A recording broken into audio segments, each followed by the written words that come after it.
100세까지 젊고 푸르른 중년의 건강한 삶을 응원하는 솔방울 건강TV입니다. 오늘은 편두통의 특징과 동반질환 4가지, 그리고 예방수칙에 대해 알아보겠습니다. 일상생활에 적지 않은 영향을 미치는 편두통은 단순히 한쪽 머리가 아픈 두통이 아닙니다.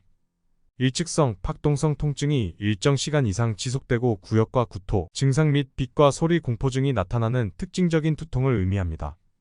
편두통의 일반적인 주요 특징은 다음과 같습니다. 첫 번째, 편측성 통증입니다. 편두통은 대개 한쪽 머리 부위에서 시작되며 양쪽에 퍼질 수 있습니다. 이는 편측성 통증이라고 불리며 양쪽의 통증이 동시에 나타나지 않습니다. 두 번째 특징은 매우 심한 통증입니다. 편두통은 일반적으로 중등도에서 매우 심한 통증을 동반합니다. 통증은 매우 예민한 활동이나 일상생활 활동을 방해할 정도로 강해질 수 있습니다. 세 번째 특징은 폭발적인 시작입니다. 편두통의 발작은 종종 갑작스럽게 시작되며 발작 전에 전조 증상이 나타날 수 있습니다. 네 번째 특징으로는 편두통은 전조 증상이 있습니다. 일부 사람들은 편두통 발작 전에 전조 또는 오라라고 불리는 증상을 경험합니다. 전조는 시각적 변화, 어지러움, 언어 문제 등 다양한 형태일 수 있습니다. 다섯 번째 특징은 구토, 메스꺼움으로 편두통과 함께 이러한 증상이 동반됩니다. 미국 편두통재단에 따르면 편두통이 있는 사람은 우울증과 불안을 비롯해 과민성 대장증후군, 수면장애 등 다양한 질환에 걸릴 가능성이 더 높습니다. 이러한 가능성은 우연으로 설명할 수 있는 것보다 확률이 높아 이들 질환이 상호 연관되어 있음을 시사하는데요. 편두통과 우울증은 뇌에서 발생하는 신경전달물질의 불균형과 관련이 있을 수 있습니다. 세로토닌, 노르에피네프린, 도파민 등의 신경전달물질이 편두통과 우울증에 모두 영향을 미칠 수 있으며 그런 불균형이 두 질환 간의 연관성을 설명할 수 있습니다. 일상적인 활동의 제한, 사회적인 교류의 감소, 그리고 통증으로 인한 스트레스는 우울감을 증가시킵니다. 편두통과 동반되는 질환 4가지에 대해 알아보겠습니다.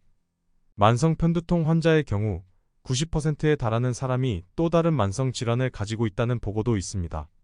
2가지 이상의 만성 질환을 가지고 있다면 각각의 질환이 서로 영향을 미칠 수 있다 하더라도 치료는 따로 진행해야 합니다. 가령 불안이나 우울증에 편두통 증상까지 있다면 편두통뿐만 아니라 불안이나 우울증도 치료해야 합니다. 불안이나 우울증을 치료하면 편두통 증상이 호전될 수는 있지만 완전히 없어지지는 않을 가능성이 높습니다. 첫 번째 관련 질환으로는 섬유 근육통이 있습니다. 편두통 동반질환 검토에 따르면 여러 만성 통증 장애가 편두통과 관련이 있습니다. 특히 섬유 근육통은 편두통 환자의 22에서 40%에게서 나타나는 것으로 보고됩니다. 섬유 근육통은 근육, 관절, 인대, 힘줄 등 연부 조직의 만성적인 통증을 일으키는 증후군입니다. 이는 주로 근육과 힘줄, 인대, 관절 주변의 연조직 등에서 발생하는 통증을 말합니다. 섬유 근육통의 주요 증상은 근육 및 관절 통증, 피로, 수면장애, 두통 등이 포함될 수 있습니다. 이러한 증상은 종종 지속되며 일상생활에 영향을 미칠 수 있습니다. 편두통을 앓는 사람은 편두통이 없는 사람보다 섬유 근육통이 있을 확률이 57% 더 높고 섬유 근육통이 있는 사람 또한 편두통이 있을 확률이 더 높다는 분석도 있습니다. 두 번째는 우울증 및 불안장애와 관련이 있을 수 있습니다. 양극성 정동장애, 자살 충동을 비롯한 정신건강 문제가 편두통과 겹치는 경우가 많습니다.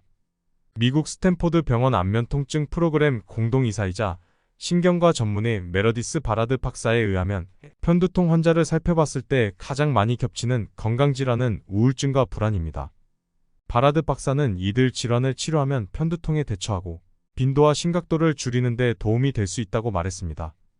세 번째 관련 질환으로는 과민성 대장증후군을 꼽을 수 있습니다. 복통이나 복부, 불편감을 동반하는 과민성 대장증후군은 편두통과 유사한 위험 요인을 가집니다. 2가지 질환 모두 여성에게 더 많이 발생하고 50세 이전에 시작될 가능성이 높습니다. 수많은 연구를 통해 과민성 대장증후군을 앓고 있는 사람에게 편두통이나 두통 발생률이 높고 편두통 환자에게서 과민성 대장증후군 발생률이 높아지는 것으로 밝혀졌습니다. 네 번째 관련 질환은 수면장애입니다. 수면장애를 갖고 있는 사람이 더 작고 심한 편두통과 관련이 있다는 연구 결과가 있습니다. 편두통 환자가 겪는 가장 흔한 수면장애는 불면증이지만 코골이나 폐쇄성수면무호흡증, 하지불안 증후군, 일주기성 리듬장애 등을 경험하기도 합니다. 해당 연구에서는 수면장애와 코골이가 간헐적인 편두통을 만성 편두통으로 발전시킬 수 있는 위험 요인이라고 지적했습니다. 편두통은 강한 두통과 함께 구토, 빛과 소리에 대한 민감성 등을 동반하는 심각한 두통의 형태 중 하나입니다. 60대 이상의 분들도 편두통을 예방하기 위해 몇 가지 일상생활 수칙을 따르면 도움이 될 수 있습니다. 첫 번째는 규칙적인 생활 패턴 유지하기입니다. 규칙적인 수면 패턴을 유지하고 식사 및 운동 시간을 일정하게 유지함으로써 생체 리듬을 안정화시키고 편두통 발생 가능성을 낮출 수 있습니다. 두 번째는 건강한 식습관 및 식이 조절입니다. 가능하면 신선하고 영양가 있는 식품을 섭취하고 과도한 카페인 및 알코올 섭취를 피하십시오. 세 번째, 수분 섭취입니다. 충분한 물을 마시는 것이 중요합니다. 탈수는 편두통을 유발할 수 있으므로 매일 충분한 양의 물을 섭취하세요. 네 번째, 스트레스 관리입니다. 편두통은 스트레스의 영향을 받을 수 있습니다. 심리적 스트레스 관리 기술을 습득하고 꾸준한 운동, 명상, 심호흡 등을 통해 스트레스를 관리하세요. 다섯 번째, 일주일에 적어도 150분 이상의 규칙적인 유산소 운동을 유지하는 것이 도움이 됩니다. 오늘은 지긋지긋한 편두통의 특징과 관련이 있는 질환, 그리고 예방법에 대해 알아보았습니다. 노인분들의 건강을 위한 편두통 예방은 건강한 생활 습관과 정기적인 의료 상담이 필수입니다. 이러한 예방법을 통해 편두통의 발생 가능성을 최소화하시길 바랍니다. 건강은 우리 삶의 균형과 조화의 결과이며 지속적인 관심과 노력을 통해 편두통으로부터의 해방을 이루어낼 수 있습니다. 건강을 최우선에 두고 행복한 노년을 위한 노력들을 계속 이어가시기를 바랍니다. 오늘도 영상 시청해주셔서 감사합니다.